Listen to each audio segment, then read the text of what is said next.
आम्हाला ते काय माहीत नाही, आम्हाला आमचे पैसे परत पाहिजे, नाही तर आम्ही आंदोलन करू.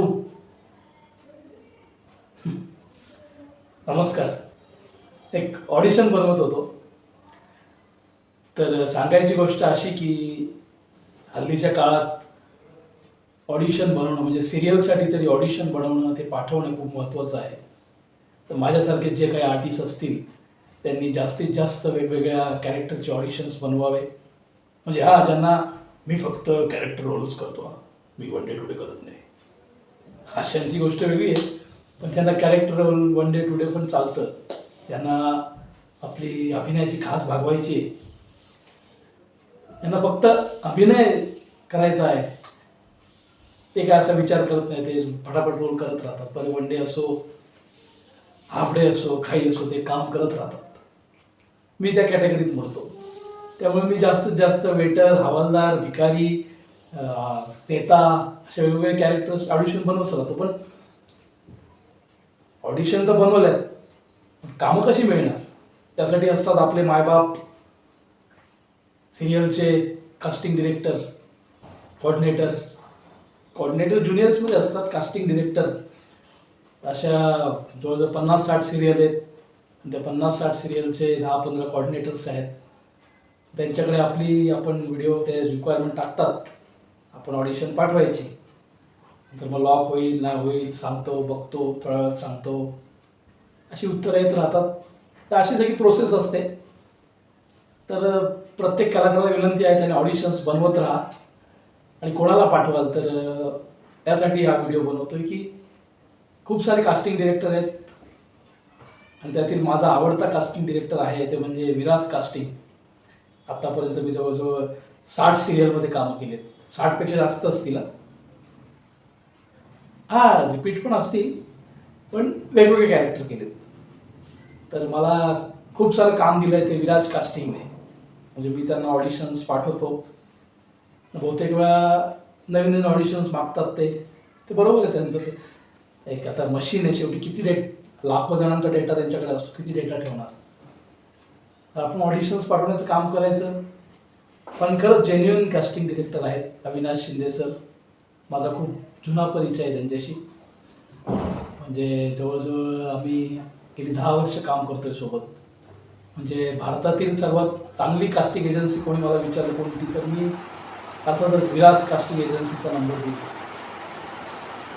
तर आपण त्यांना प्रोफाईल पाठवायची आणि ते नक्की आपल्याला रिप्लाय देतात. जर तुम्ही त्या सीजनमध्ये काम केलं नसेल तर मग ते जरा पॉज देतात. तर विचारावं लागतं काय आपलं प्रकारे आपण ही सिरियल केली. पण तुमच्या प्रत्येक मॅसेजला, प्रोफाईलला ते रिप्लाय देतात. पण कुठलाही ॲटिट्यूड नाही आहे. म्हणजे आपल्यातला माणूस वाटतो, म्हणजे अगदी मित्र वाटतो आपला, असं त्यांचं काम असतं, काम करण्याची पद्धत असते. आणि हल्ली काय झालं आहे की हल्ली 1000, 1200, 1400 पण कास्टिंग डिरेक्टर देतात पेमेंट. म्हणजे वरतून त्यांना किती मिळतं तर देव जाणे, पण ते आपल्याला तेवढं ऑफर करतात.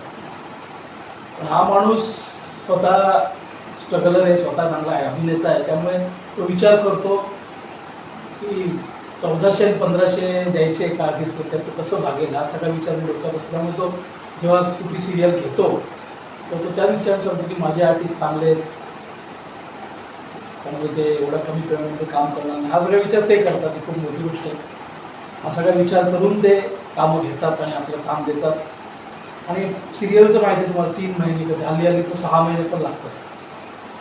पण त्यांचं पेमेंट वेळेवर होतं. 3 महिन्यापेक्षा कधी कधी जास्त वेळ झाला तर ते स्वतःच्या खिशातले पैसे देतात, म्हणजे त्यांना किती नंतर मिळते. पण विचार करतात कलाकाराचा, ही खूप मोठी गोष्ट आहे. त्यानंतर एक गोष्ट म्हणजे कुठला दिवाळीला मोठमोठ्या कंपन्यांमध्ये, ऑफिसमध्ये आपण काम करत असतो, आपल्याला गिफ्ट मिळतात. आपल्या कॅरेक्टर आर्टिस्टला पण विचारतो.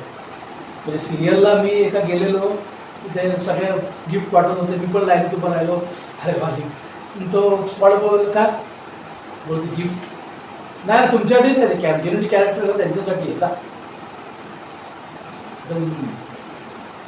वाईटच वाटलं. म्हणजे बरोबर प्रोडक्शन त्यांचं असतं पैसा, पण तो दुःख होतं, अरे कशाला या क्षेत्रात काम, कंपनीत असतो तर आज गिफ्ट मिळालं असतं. पण ही एक कास्टिंग कंपनी आहे जी विराज कास्टिंग जी दिवाळीमध्ये गिफ्ट देतात कलाकारांना, ही एक प्लस पॉईंट म्हणा किंवा काय म्हणा, ते काही असो, गिफ्टात काही असो, सोनपापडी असो, पण प्रेमाने देतात. कोणतरी आपलं आहे विचार करणार असं फिलिंग येते मला. त्यामुळे माझ्या सर्व कलाकारांना विनंती आहे, जे जे नवीन या क्षेत्रात येतात, भरपूर सारे ऑडिशन्स बनवा. आणि विराज कास्टिंग यांचा मी नंबर देतो खाली व्हिडिओच्या खाली, त्यामुळे तुम्ही पाठवा, तुमची प्रोफाईल पाठवा. यूट्यूबला आधी जरा बघा इंट्रोडक्शन काय असतं, ऑडिशन, म्हणजे काही उगाच काही करून त्यांना त्रास देऊ नका, सारखे मॅसेज करू नका. प्रॉपर ऑडिशन्स बनवा. मला हवं तर मॅसेज करा, मी तुम्हाला गायडन्स करेन प्रोफाईल कशी पाठवायची, काय पाठवायची. काम केवढा मोठा नाही पण जे काय मला थोडकं बहुत येतं त्यांच्याकडून मी जे काही त्यांना काय अपेक्षित आहे ते मला माहिती आहे, ते मी तुम्हाला सांगेन, ते तुम्हाला सांगतील. तर तुम्ही त्यांना प्रोफाईल पाठवा, तुमचे ऑडिशन्स पाठवा, ते तुम्हाला ॲड करतील, रिक्वायरमेंट देतील, त्याच्यामुळे त्यांना पाठवा. आणि ते एक त्यांचा मॅसेज त्यांना पाठवू नका, त्यांना माहीत असतं. आता मी शिपाई पदासाठी टाकली आज मॅसेज टाकलं तर, सर मी शिपाई पदासाठी इच्छुक आहे, ही माझी ऑडिशन, असं पाठवलं. त्यांचाच मॅसेज शिपाई पाहिजे, एक खूप बिझी माणूस असतो आज भारतातल्या असं. तर असेच उत्तम उत्तम सिरियल विराज कास्टिंगला मिळत राहो. उत्तम उत्तम कलाकारांना त्यांनी संधी देऊ, नवीन कलाकारांना पण संधी द्या, पेमेंट वाढवा, तुम्ही पेमेंट जास्त द्या, असं सगळे. धन्यवाद.